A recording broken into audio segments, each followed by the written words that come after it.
All right, so as you guys remember in our last video clip, we got the new WerkMaster XL5. This is a 17-inch cut. What I wanted to show is the difference with these heads. I'm going to put this on a tripod so I can show you the difference here. Okay. So what I wanted to explain is this is our large grinder, the HTC 800. This is what they call a planetary grinder.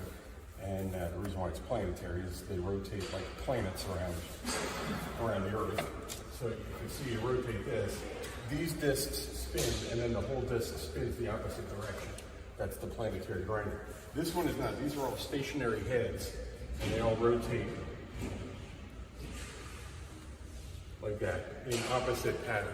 So the plan is we're going to use this mostly for edging, although you can do polishing with it. I've never tried it, so we'll find out. Let's get ready to start up now. This is the first time we're turning this on. Here we go. So I do have to say, what does amaze me about this grinder is how close it gets to the wall. Now this is the first time I'm ever grinding with this. We are removing a coating, and there's a Thinset and glue underneath it. We actually kind of threw this thing into the fire. This is a lot for any grinder to do.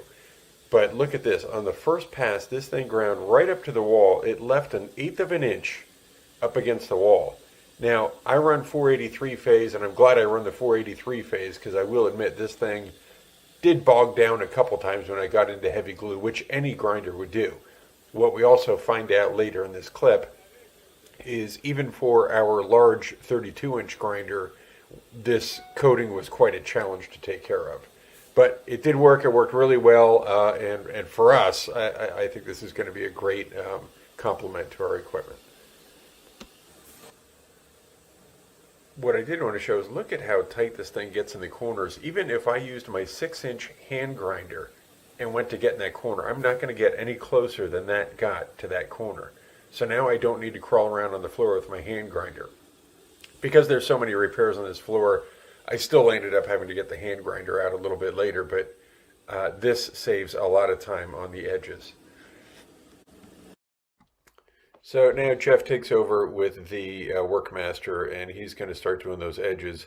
I am going to get set up to start doing the cove behind him. So what we're doing is the perimeter first, then I'm going to do the cove base, and then we're going to grind the rest of the floor.